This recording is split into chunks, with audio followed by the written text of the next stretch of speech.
Hello students, पिछली class में हमने हाइड्रोकार्बन के रसायन अंतर्गत एल्केनों के बनाने की सामान्य विधियाँ, एल्केनों में प्रमुख एल्केन, मेथेन और एथेन बनाने की प्रयोगशाला विधि के बारे में पढ़े थे। आज एल्केनों के भौतिक एवं रासायनिक गुण, दूसरा एलिफैटिक हाइड्रोकार्बन्स एल्किन्स क्या होते हैं अर्थात परिभाषा और उनको बनाने की सामान्य विधियों के बारे में देखते हैं। सबसे पहले एल्केनों के भौतिक गुण के बारे में देखते हैं।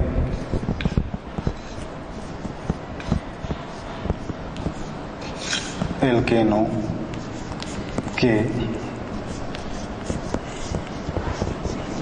भौतिक गुण, तीन भौतिक गुणों के बारे में देखते हैं। पहला क्वथनांक,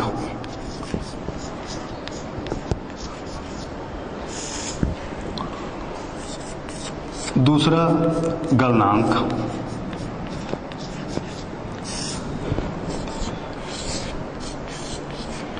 तीसरा विलेयता। ये तीन भौतिक गुणों के बारे में अध्ययन करते हैं। पहले क्वथनांक के बारे में देखते हैं। एल्केनों के क्वथनांक दो चीजों पर निर्भर करता है, अणुभार पर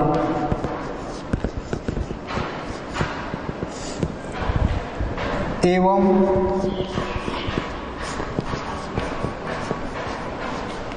अंतरा अणुक बल। अंतरा अणुक बल, इन दोनों चीजों पर एल्केनों के क्वथनांक डिपेंड करता है। अणुभार पर कब निर्भर करता है? जब दो भिन्न प्रकार के एल्केनों के क्वथनांक की तुलना करते हैं। जैसे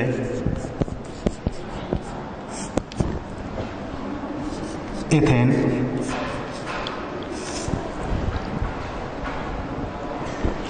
दूसरा देखते हैं प्रोपेन,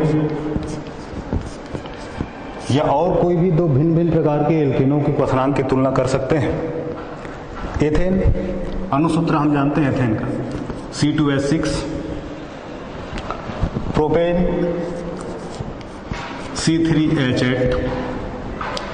तो अणुसूत्र से स्पष्ट है कि प्रोपेन का अणुभार अधिक, क्योंकि निकटस्थ दो एल्केनों में हम जानते हैं CH2 का अंतर होता है। CH2 का अंतर होता है अर्थात प्रोपेन जो है एथेन से CH2 अधिक है।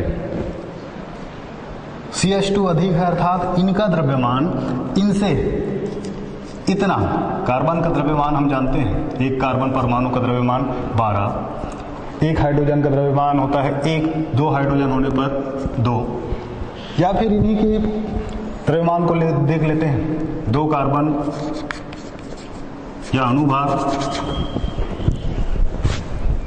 एथेन का अणुभार, एक कार्बन का भार 12 होता है, 2 कार्बन का भार 24 और 6 का हाइड्रोजन का 6, 30।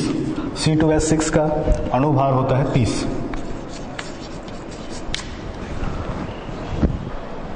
ये CH2 अधिक है अर्थात 14, या फिर सीधे सीधे 12 3 36 और 8 हाइड्रोजन का 8, ये 44। तो दोनों के अणुभार देखने से स्पष्ट हो रहा है कि प्रोपेन का अणुभार एथेन के अणुभार से अधिक होता है। इस कारण प्रोपेन का क्वथनांक एथेन से अधिक होता है। तो इसी तरीके से और दूसरे दो भिन्न भिन्न एल्केनों के क्वथनांक की तुलना कर सकते हैं, अर्थात जिसका अणुभार अधिक होता है उसका क्वथनांक अधिक होता है। जैसे कि एथेन एवं प्रोपेन में प्रोपेन का अणुभार एथेन से अधिक है, इस कारण प्रोपेन का क्वथनांक एथेन से अधिक होता है। दूसरा कारक डिपेंड करता है अंतरानुक बल पर, क्वथनांक डिपेंड करता है अंतरानुक बल पर। अंतरानुक बल पर कब डिपेंड करता है? जब भार समान होता है। तो भार का समान होना अर्थात एक ही प्रकार के एल्केन्स, हम जानते हैं कि एल्केन्स जो होते हैं संरचना के आधार पर दो प्रकार से, एक तो शाखित होता है और दूसरा सीधी श्रृंखला वाली होती है। सीधी श्रृंखला वाली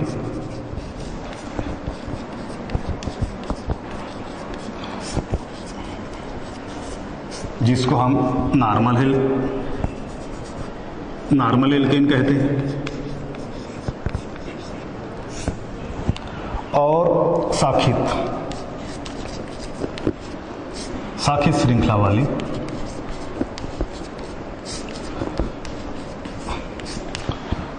जिसको हम आइसो एल्केन कहते हैं, आइसो एल्केन। जैसे कि 1, 2, 3, 4 कार्बन परमाणु वाले में ही ये नॉर्मल और आइसो के रूप में प्रदर्शित कर सकते हैं। 4 कार्बन, 1, 2, 3, 4 हाइड्रोजन जोड़ देते हैं, 1 बांड है मतलब 3, 2 बांड है तो 2, 2, 3, और इसी को हम शाखा में लिख देते हैं 1, 2, 3, हाइड्रोजन जोड़ देते हैं, 1 बांड 3 हाइड्रोजन, 3 बांड है 1 बांड है ये 3, ये 3। तो ये 2 एल्केन्स ये सीधी श्रृंखला के रूप में इसको बोलते हैं नॉर्मल। 4 कार्बन वाला एल्केन का नाम जानते हैं नॉर्मल ब्यूटेन, और इसमें भी 4 कार्बन है, अर्थात ये भी ब्यूटेन है, किंतु ये शाखा के रूप में है, और जो शाखा के रूप में होता है इसको आइसोब्यूटेन।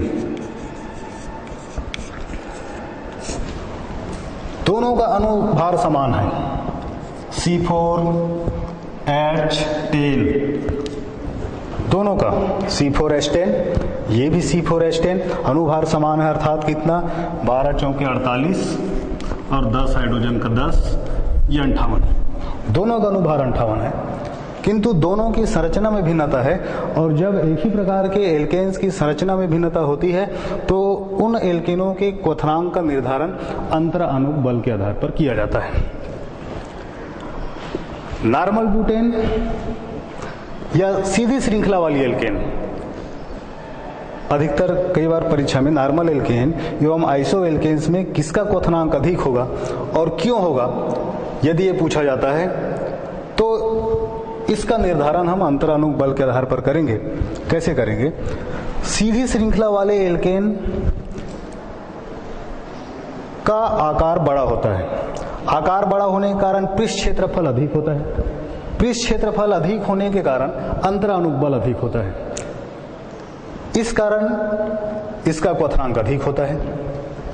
आइसो एल्केन्स शाखित होने के कारण आकार गोलाकार अर्थात छोटा हो जाता है, छोटा होने के कारण पृष्ठ क्षेत्रफल कम हो जाता है, पृष्ठ क्षेत्रफल कम हो जाने के कारण क्वथनांक समावयवी जो एल्केन होता है, नॉर्मल एल्केन जो होता है उससे कम होता है। अर्थात कुल मिलाकर सीधी श्रृंखला वाले एल्केन्स का क्वथनांक शाखित श्रृंखला वाले एल्केन से अधिक होता है। क्यों? क्योंकि पृष्ठ क्षेत्रफल अधिक होता है, आकार बड़ा होने के कारण। तो इस तरीके से जब अनुभार समान होता है तब दो भिन्न भिन्न संरचना वाली एल्केनों के क्वथनांक का निर्धारण अंतराणु बल के आधार पर कर सकते हैं। जिसमें अंतराणु बल अधिक होता है उसका क्वथनांक अधिक होता है। दूसरा भौतिक गुण गलनांक।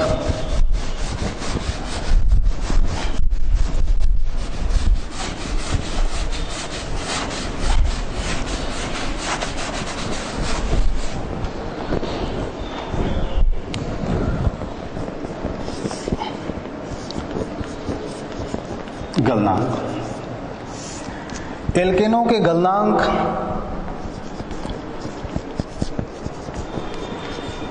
अणुओं की पैकिंग अर्थात व्यवस्था पर निर्भर करता है। अणुओं की पैकिंग की व्याख्या कैसे कर सकते हैं? जैसे कि प्रोपेन और दूसरा एल्केन 4 कार्बन वाला ब्यूटेन। प्रोपेन अणुसूत्र जानते हैं C3H8, ब्यूटेन C4H10। तो दोनों में से किसका गलनांक अधिक होगा या किसका गलनांक कम होगा, इसका निर्धारण करना है। तो दोनों में सबसे पहली चीज देखते हैं अणुओं की पैकिंग।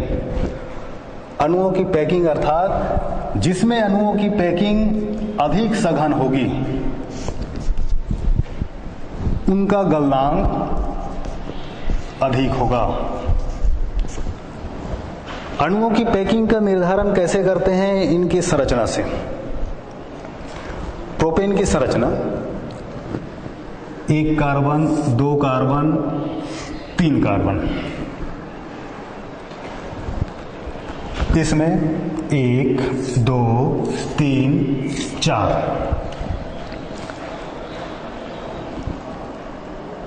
इसमें अर्थात जितने भी विषम कार्बन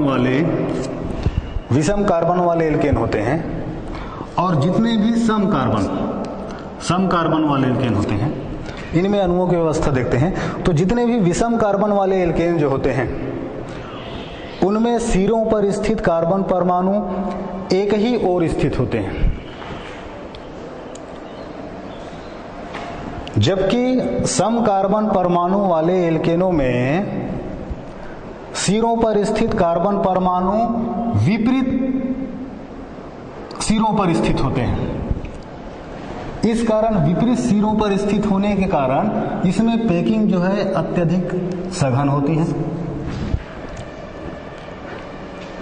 इस कारण इनका गलनांक अधिक होता है।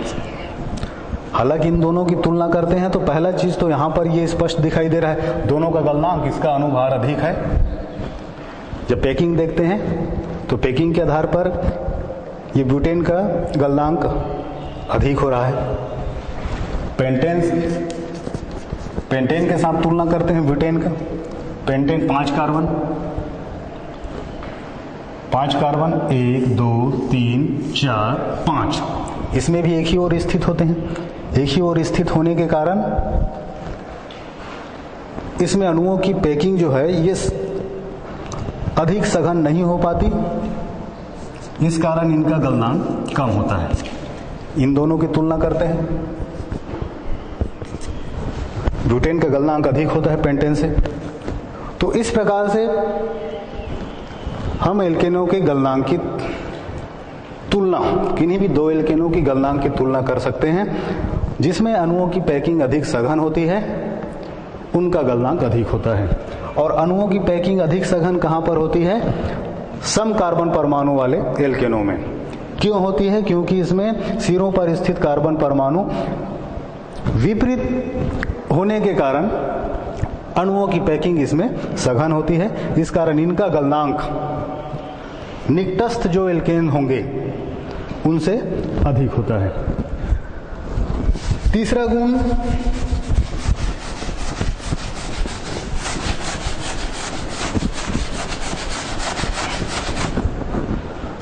विलेयता। तीसरा भौतिक गुण विलेयता।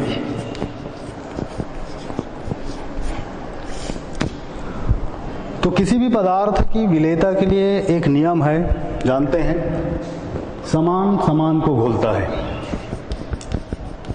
समान समान को घोलता है। समान समान को घोलता है का तात्पर्य जो ध्रुवीय विलेय होते हैं, ध्रुवीय विलेय, ये ध्रुवीय विलायक में विलेय होते हैं। ध्रुवीय विलायक में विलेय होते हैं। और जो दो अध्रुवीय विलेय हैं, अध्रुवीय विलेय, ये अध्रुवीय विलायक, अध्रुवीय विलायक में विलेय होते हैं। ये है नियम विलेयता के लिए, समान समान को घोलता है, अर्थात ध्रुवीय विलेय ध्रुवीय विलायक में, अध्रुवीय विलेय अध्रुवीय विलायक में घुलते हैं। जैसे कि दैनिक जीवन में हम उदाहरण देखते हैं, नमक पानी में घुलता है। तो नमक पानी में क्यों घुलता है? क्योंकि नमक NaCl ये क्या होता है? ध्रुवी। पानी H2O ये भी ध्रुवी होता है। क्यों ध्रुवी होता है? क्योंकि इसका आयनन होता है Na प्लस और Na प्लस एवं Cl माइनस बनता है। H2O का आयनन होने पर H प्लस OH माइनस बनता है। तो दोनों की प्रकृति क्या है? ध्रुवी। इस कारण नमक पानी में घुलता है।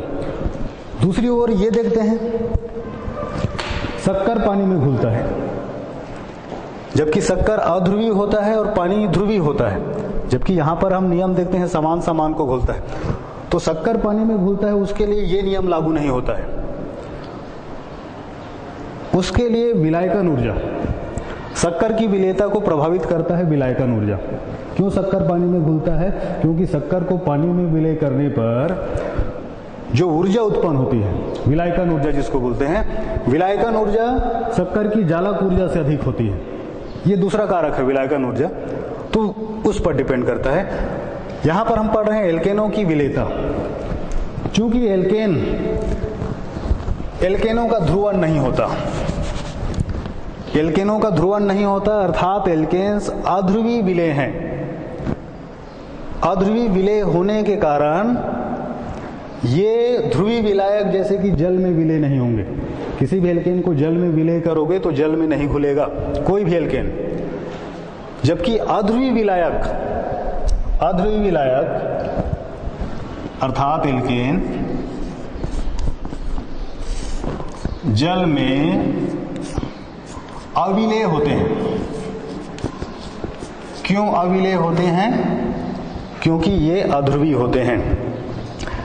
जबकि अध्रुवी विलायक, बहुत सारे अध्रुवी विलायक, जितने भी कार्बनिक विलायक हैं, जैसे कार्बन टेट्राक्लोराइड, इसमें अध्रुवी विलायकों में एल्केन विलय होते हैं। तो ये तीन भौतिक गुण, क्वथनांक, गलनांक एवं विलेयता।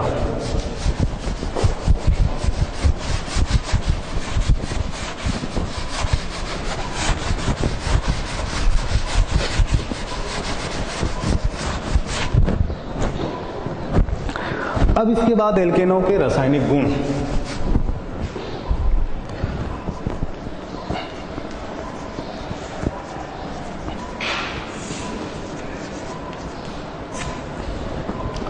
एल्केनों के रासायनिक गुण में 5 प्रमुख प्रकार के रासायनिक गुणों का अध्ययन करेंगे। प्रतिस्थापन अभिक्रिया देते हैं एल्केन।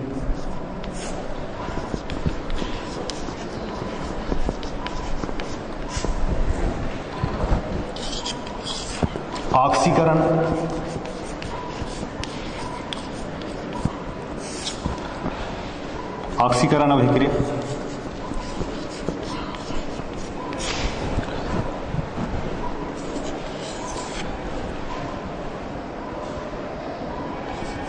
भंजन,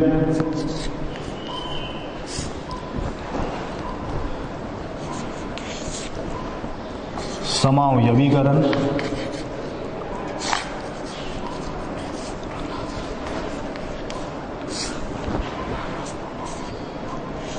एरोमेटिकरण।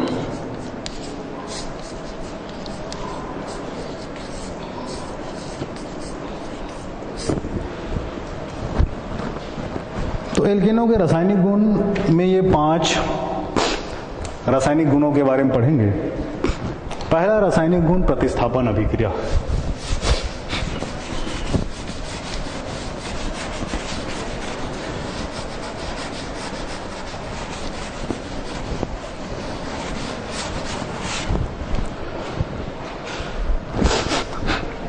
प्रतिस्थापन अभिक्रिया से तात्पर्य एल्केनों के हाइड्रोजन परमाणुओं का अन्य परमाणु या समूहों द्वारा विस्थापित होना, यह प्रतिस्थापन अभिक्रिया कहलाती है। तो 3 प्रकार के एल्केन जो हैं 3 प्रकार के प्रतिस्थापन अभिक्रिया प्रदर्शित करते हैं। पहला हाइलोजनीकरण,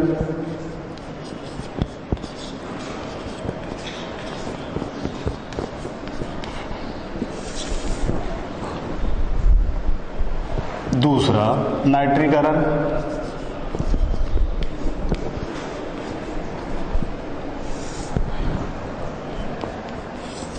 तीसरा सल्फोनीकरण।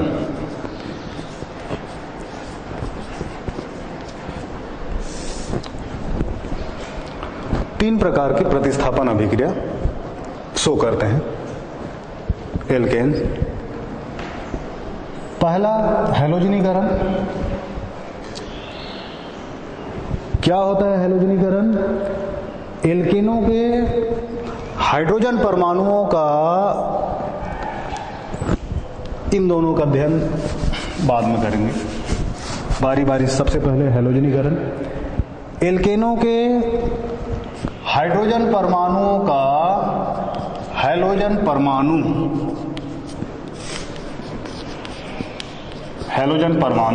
परमाणु फ्लोरीन, क्लोरीन, ब्रोमीन, आयोडीन, इनके द्वारा प्रतिस्थापन हैलोजनीकरण कहलाता है।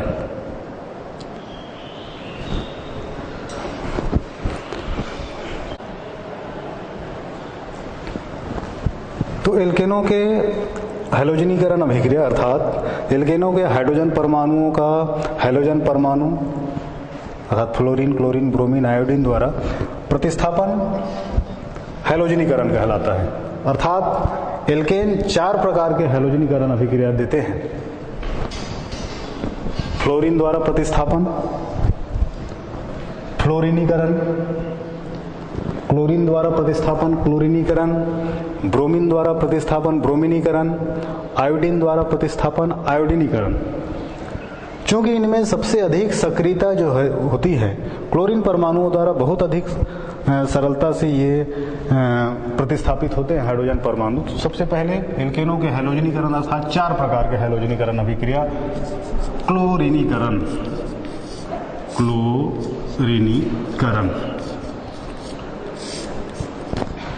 अर्थात एल्केनों के हाइड्रोजन परमाणुओं का क्लोरीन परमाणु द्वारा प्रतिस्थापन। एल्केनों के हाइड्रोजन का क्लोरीन Cl द्वारा प्रतिस्थापन क्लोरीनीकरण अभिक्रिया कहलाती है। और यह अभिक्रिया सूर्य प्रकाश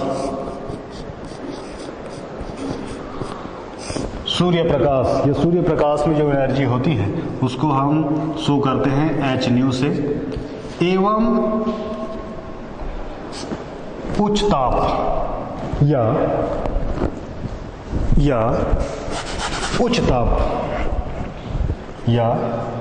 उच्च ताप पर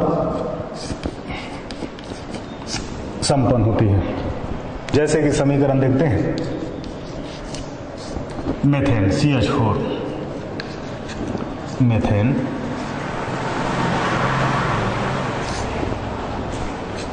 की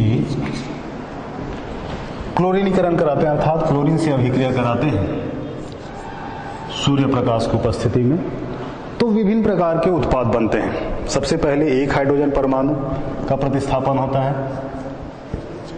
एक हाइड्रोजन परमाणु निकल जाता है तो उसके स्थान पर ये एक Cl, और जो Cl जो है हाइड्रोजन परमाणु जो प्रतिस्थापित होता है उसके साथ HCl बनाता है, तो ये उत्पाद प्राप्त होता है जिसको हम CH3 अर्थात एक मूलक है, methyl chloride.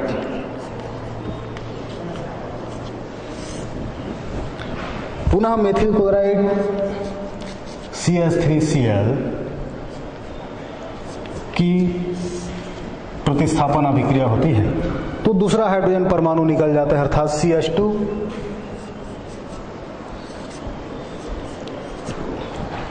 Cl2, methylene chloride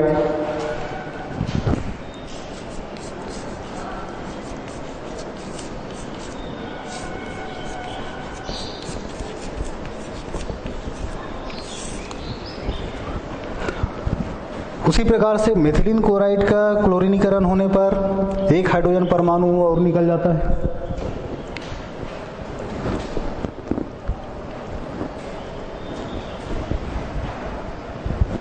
CH2 Cl2 का पुनः क्लोरीनीकरण कराते हैं सूर्य प्रकाश या उच्च ताप की उपस्थिति में, तो तो एक H और निकल जाता है, उसके स्थान पर एक Cl जुड़ जाता है, अर्थात एक H बचा और ये Cl3 प्लस जो H निकलता है वो दूसरे Cl के साथ HCl, तो ये यौगिक प्राप्त होता है। इस यौगिक को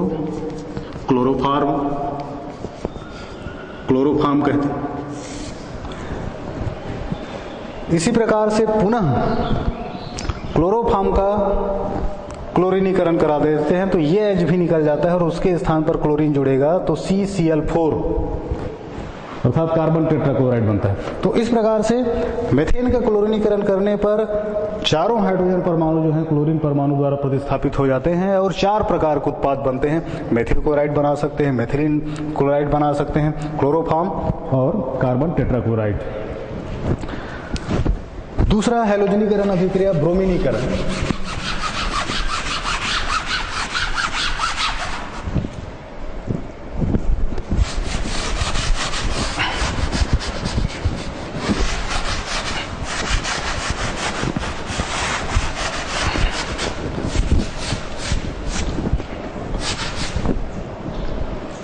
दूसरी अभिक्रिया हैलोजनीकरण अभिक्रिया ब्रोमीनीकरण।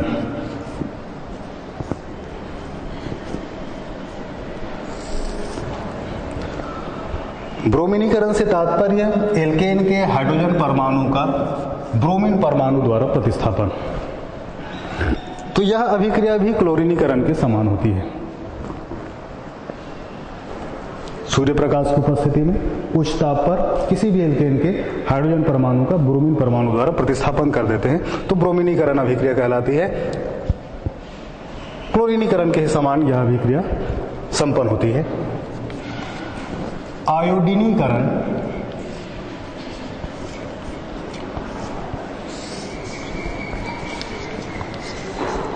आयोडीनीकरण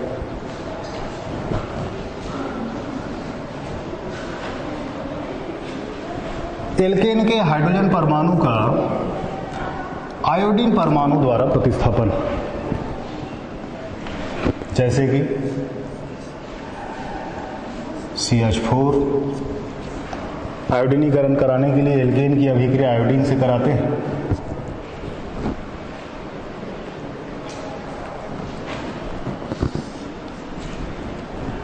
एक हाइड्रोजन परमाणु निकल जाता है और ये बन जाता है CH3I प्लस HI।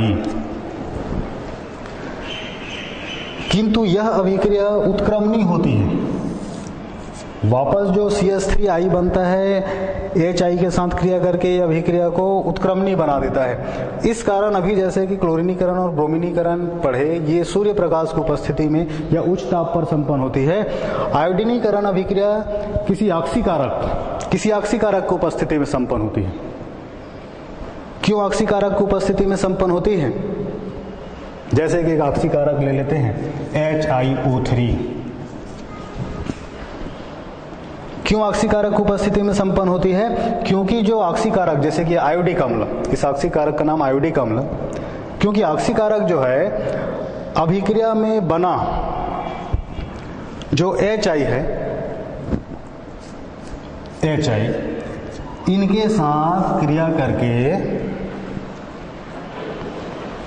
या इन्हें जो है आयोडीन में ऑक्सीकृत कर देती है, प्लस ये आयोडीन में ऑक्सीकृत कर देती है। इस कारण ये अभिक्रिया जो है वापस अर्थात उत्क्रमणीय नहीं हो पाती। CH4I2 और ऑक्सीकारक की उपस्थिति में अभिक्रिया संपन्न होती है तो मेथिल आयोडाइड बनता है, अर्थात इस एल्केन का आयोडीनीकरण हो जाता है। क्यों? क्योंकि ऑक्सीकारक अभिक्रिया में बने HI को I2 में ऑक्सीकृत कर देती है। I2 ये आयोडीन बाहर हो गया, बचा हाइड्रोजन और ऑक्सीजन। हाइड्रोजन और ऑक्सीजन हमेशा पानी बनाते हैं, H2O। चूंकि एक जल के अणु में एक ऑक्सीजन होता है, यहाँ पर 3 है, तो ये यहाँ 3 हाइड्रोजन को बैलेंस करते हैं। ये इधर ऑक्सीजन बैलेंस है, यहाँ पर बैलेंस नहीं करेंगे तो हाइड्रोजन 3 दूने 6, 1 5 हाइड्रोजन की और आवश्यकता है, तो ये 5 1 6। अब आयोडीन 5 6 यहाँ पर 2 है, 2 को 3 से मल्टीप्लाई कर देते हैं, ये 3।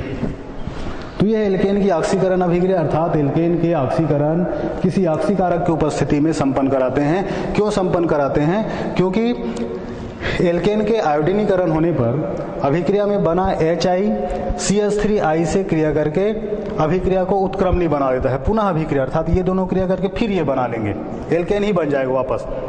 तो जो ऑक्सीकारक पदार्थ है अभिक्रिया में बने HI को आयोडीन में ऑक्सीकृत कर देती है।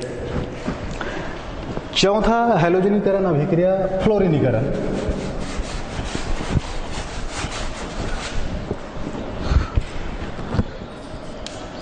फ्लोरीनीकरण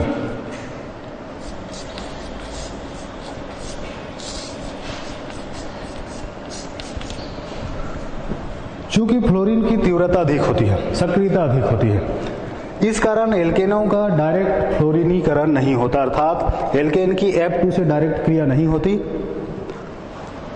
एल्केनों की फ्लोरीनीकरण अभिक्रिया जो है अप्रत्यक्ष रूप से होती है, अर्थात फ्लोरीन किसी दूसरे यौगिक जैसे कि HgF2 से क्रिया करा देते हैं। एल्केन की Fg अभी तक क्लोरीनीकरण, ब्रोमीनीकरण, आयोडीनीकरण में देखे, एल्केन की क्लोरीन से Cl2 Br2I2 से डायरेक्ट क्रिया कराए थे। फ्लोरीनीकरण ये डायरेक्ट फ्लोरीन से इसमें एल्केन की क्रिया नहीं होती है। क्यों? क्योंकि फ्लोरीन की तीव्रता अधिक होती है, इस कारण इनका एल्केन का फ्लोरीनीकरण जो है इनडायरेक्ट रूप से, अर्थात फ्लोरीन के किसी यौगिक के साथ फ्लोरीनीकरण अभिक्रिया कराई जाती है। तो ये एल्केनों में होने वाली प्रतिस्थापन अभिक्रिया जिसका नाम हैलोजनीकरण।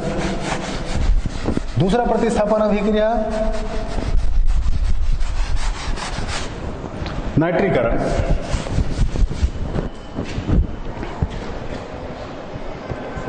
नाइट्रीकरण और तीसरा है सल्फोनीकरण। नाइट्रीकरण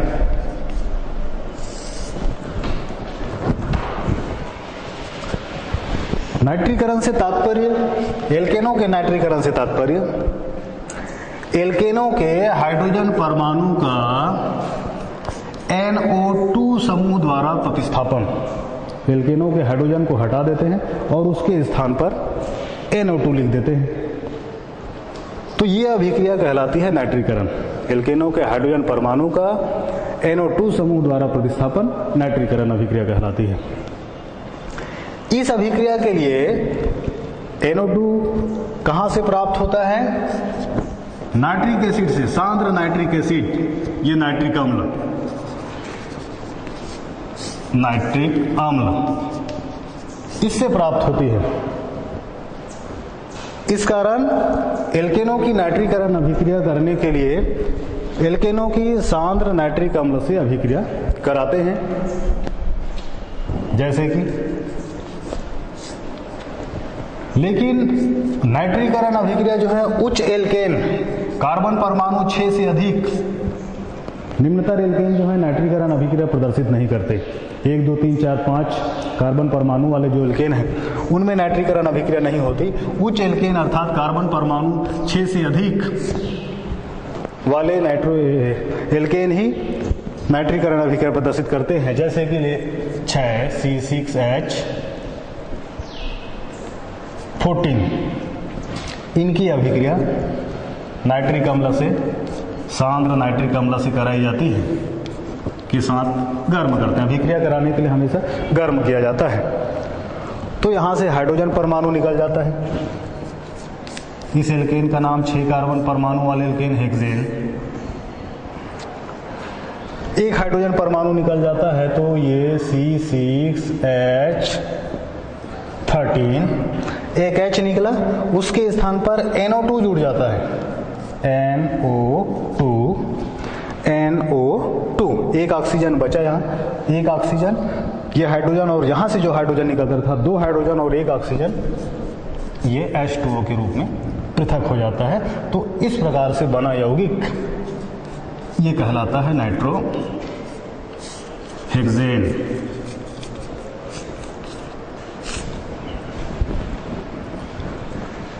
तो ये नाइट्रीकरण अभिक्रिया। किसी एल्केन के हाइड्रोजन परमाणु का NO2 समूह द्वारा प्रतिस्थापन नाइट्रीकरण कहलाता है। इस अभिक्रिया के लिए एल्केन को सांद्र नाइट्रिक एसिड के साथ गर्म करते हैं। उच्च एल्केन ही यह अभिक्रिया प्रदर्शित करते हैं, निम्नतर एल्केन जो है नाइट्रीकरण अभिक्रिया प्रदर्शित नहीं करते, जैसे कि निम्नतर एल्केन से तात्पर्य कार्बन परमाणु 5 से कम वाले, उच्च एल्केन 6 से अधिक और दूसरे इनसे अधिक कार्बन परमाणु वाले ये नाइट्रीकरण अभिक्रिया प्रदर्शित कर सकते हैं। तीसरी प्रतिस्थापन अभिक्रिया सल्फोनीकरण।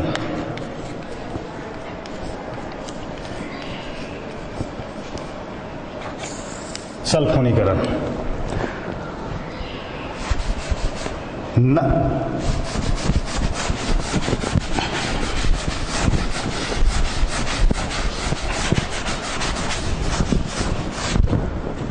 सल्फोनीकरण से तात्पर्य किसी एल्कीन के हाइड्रोजन परमाणु का सल्फोनिक अम्ल SO3H,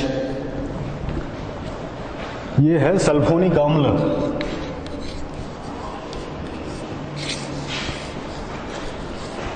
सल्फोनिक अम्ल समूह द्वारा प्रतिस्थापन, इनके द्वारा प्रतिस्थापन, किसी एल्केन के हाइड्रोजन परमाणु का सल्फोनिक अम्ल समूह द्वारा प्रतिस्थापन सल्फोनीकरण कहलाता है। इस अभिक्रिया के लिए एल्केन को ये सल्फोनिक अम्ल समूह कहां से प्राप्त होता है? सांद्र सल्फ्यूरिक अम्ल से, H2SO4 से। तो इस अभिक्रिया के लिए एल्केन को सांद्र H2SO4 के साथ गर्म करते हैं। नाइट्रीकरण के समान ही यह अभिक्रिया निम्नतर एल्केन प्रदर्शित नहीं करते, उच्चतर एल्केन अर्थात 6 कार्बन परमाणु से अधिक कार्बन परमाणु वाले एल्केन ही, जैसे कि ये हेक्सेन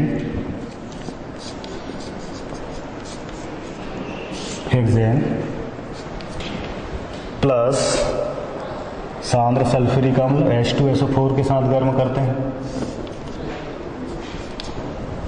हाइड्रोजन परमाणु निकल जाता है C6 13 और SO3H SO3, एक ऑक्सीजन बचा और एक H बचा, OH बचा, जो H निकलता है उसके साथ ये H2, तो ये बन जाता है हेक्सेन सल्फोनिक अम्ल। तो ये एल्केनों द्वारा प्रदर्शित की जाने वाली प्रतिस्थापन अभिक्रिया। दूसरी अभिक्रिया प्रदर्शित करते हैं एल्केन, ऑक्सीकरण अभिक्रिया।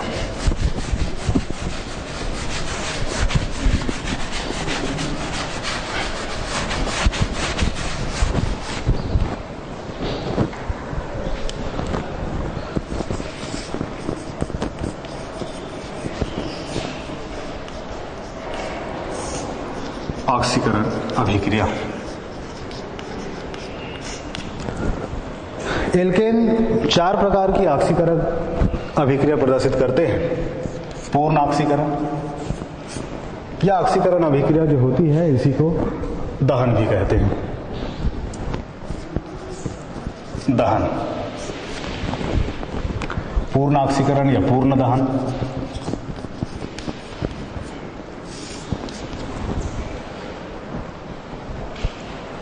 दूसरा अपूर्ण ऑक्सीकरण या दहन।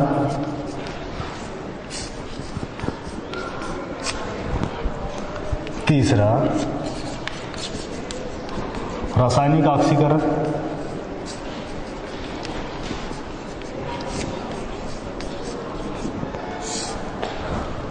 चौथा उत्प्रेरकी ऑक्सीकरण। ये 4 प्रकार की ऑक्सीकरण अभिक्रिया प्रदर्शित करते हैं। पूर्ण ऑक्सीकरण क्या होता है? सबसे पहले देख लेते हैं पूर्ण ऑक्सीकरण।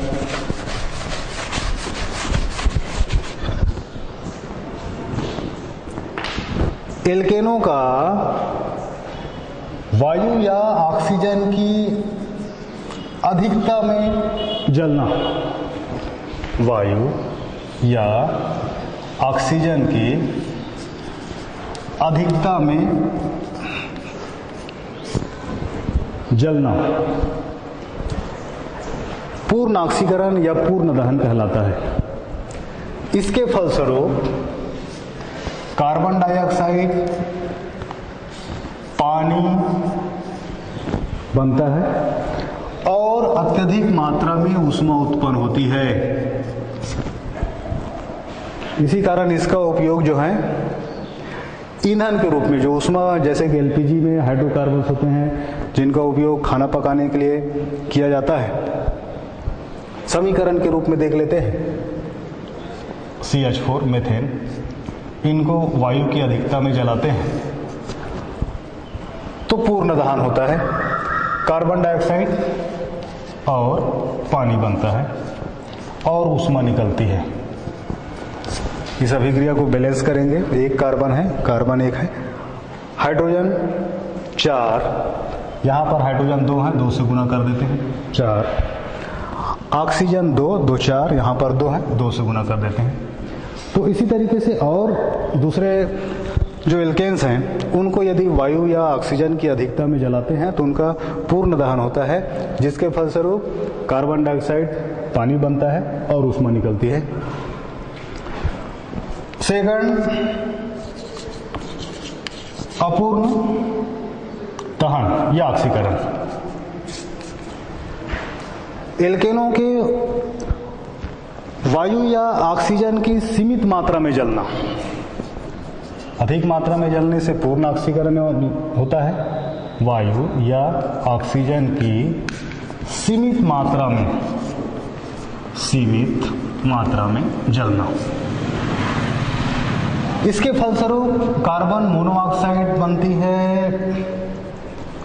या कार्बन बनती है।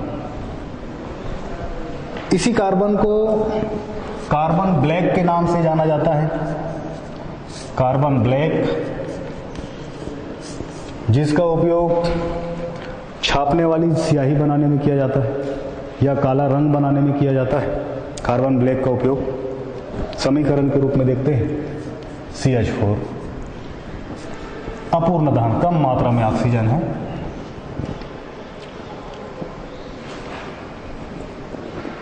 इसके अलावा दोनों में कार्बन मोनोऑक्साइड, पानी या कार्बन एवं पानी, हाइड्रोजन जो है ये H2O के रूप में निकलती है।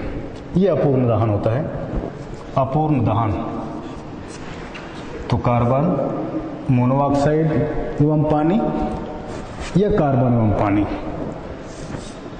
कार्बन मोनोऑक्साइड प्लस H2O या carbon plus H2O। Carbon monoxide और पानी बनता है तो इसको बैलेंस करते हैं। C, हाइड्रोजन 4, ये 2, ऑक्सीजन 2 1 3,